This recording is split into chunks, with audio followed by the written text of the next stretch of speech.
we're going to show how to calculate pump discharge pressure. So the pump operator standing at the pump, he's going to know what to flow, what pressure to give through the fire hose.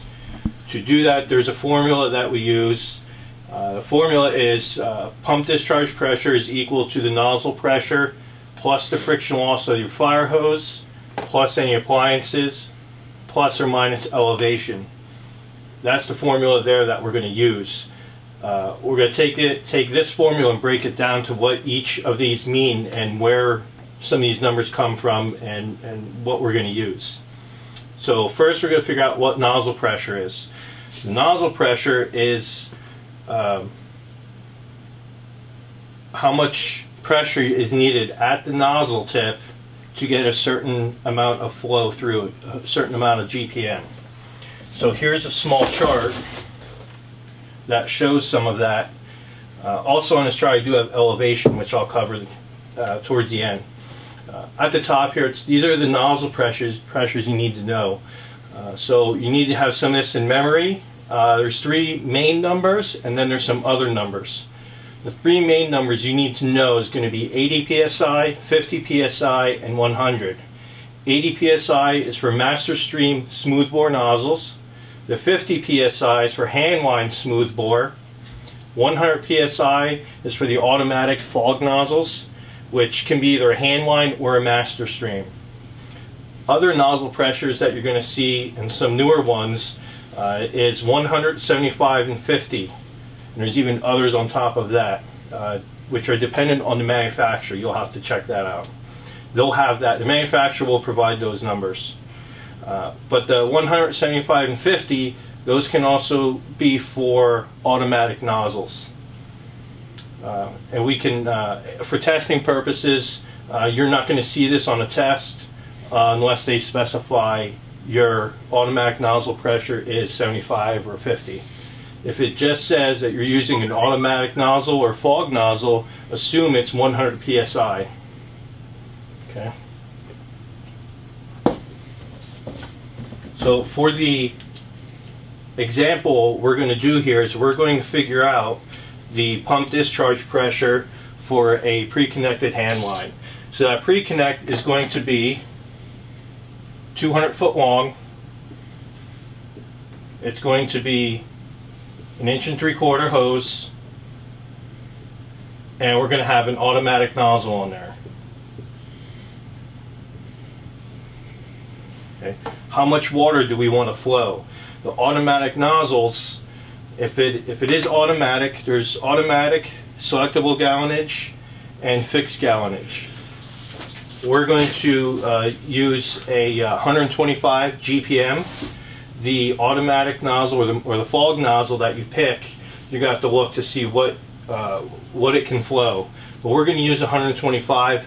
That's pretty much a standard in the area. So we're going to write here 125, and this is going to be gallons per minute. Okay. If you don't see a gallons per minute when you're taking a test, or somebody tells you, oh, I'm using an automatic nozzle, you have to know how many gallons per minute you're flowing in order to figure this formula out. If they give you the nozzle as being a smoothbore nozzle, there's another chart which we can provide, which will tell you how many gallons per minute at which smoothbore tip that you use. Okay. For example, a 15/16 inch smoothbore nozzle tip will give about 180, 185 gallons per minute at 50 psi. Okay. And there's a whole chart on that. So if they tell you automatic nozzle, they need to provide you with gallons per minute. Okay. So figure out this formula. We already know our nozzle pressure. I told you it was 100. So we'll write 100 right here for our nozzle pressure. And that's going to be 100 psi. That is not GPM, that's psi. For our friction loss, we're going to take that and break that down into this other formula, which is friction loss equals a coefficient times the gallons per minute divided by 100 and squared times the length of the hose divided by 100. So basically, how many sections of 100-foot hose do you have, or how many sections of 100 feet do you have? Right? I took that and broke that down more to make it a little more understandable. The coefficient is going to be a fixed number depending on the size hose that you have. Multiply that by your GPM divided by 100. This is where that 125 is going to come into play. We're going to take our 125 and plug it in up here. And then our length, we'll plug our number in for our length of hose. Okay, let's start with a coefficient. What's our coefficient? There's a chart that has all the coefficients of structural fire hose. And that's this chart here.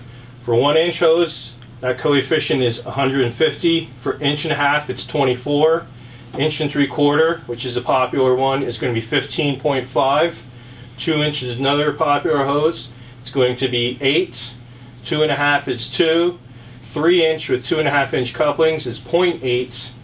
3 inch with 3 inch couplings is 0.677. 4 inch hose is 0.2. 5 inch is 0.08. And that's for coefficients for hose.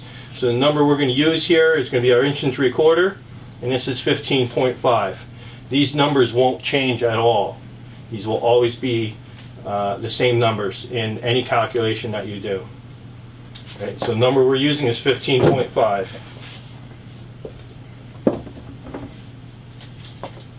So our coefficient, 15.5. Okay, so now we're going to move on to our gallons per minute, or which would be our Q of this formula. So we're going to input our 125 divided by 100. So 125 divided by 100 is going to come up with 1.25. I'm going to erase this, I'm running out of room. To square this off, we're going to take that 1.25 and multiply it by itself. 1.25 times 1.25. We'll figure out what we come up with here. So what we're going to come up with here, I use the calculator to make this nice and fast. You can do this longhand if needed. Is we're going to end up with 1.5625. Okay, so that's our GPM, which is 125 gallons per minute, divided by 100, which comes up with 1.25 times 1.25, because we're squaring it, and we're going to end up with 1.5625. And then we're going to take that times our length divided by 100. We have 200 feet of hose, divide that by 100, and we're going to have 2. So now I'm going to organize these numbers up. I'll use black for this one. Oops. 15.5 times 1.5625 times 2.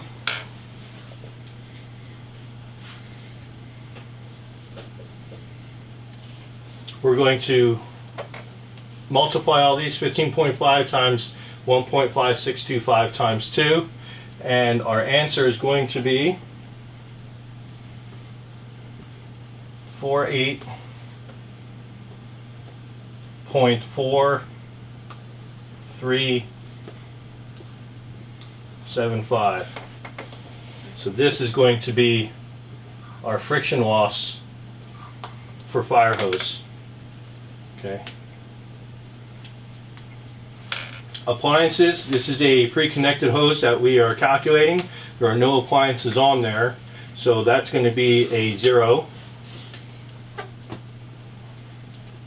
elevation is going to be a 0 because we are not going up or down.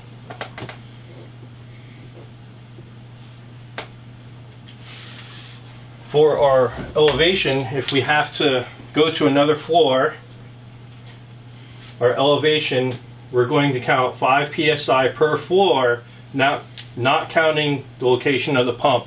So if our engine is on the first floor and we have to go to the 4th floor, we're not counting the first floor.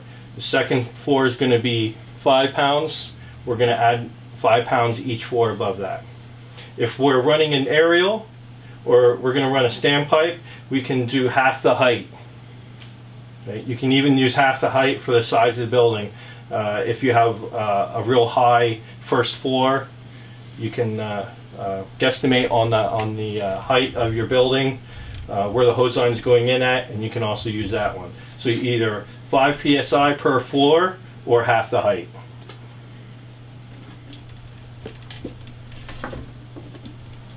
Okay, so now we're going to take all this, add everything together, and we'll come up with our pump discharge pressure.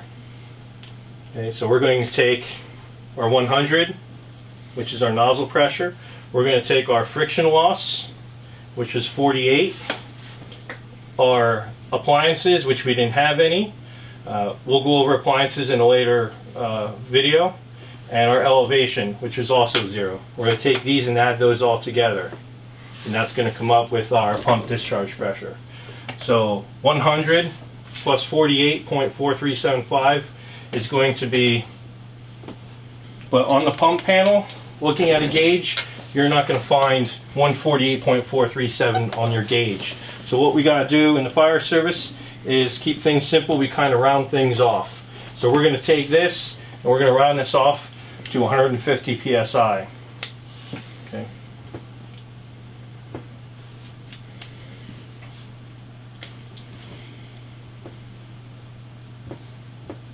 (150 psi) for our pump discharge pressure.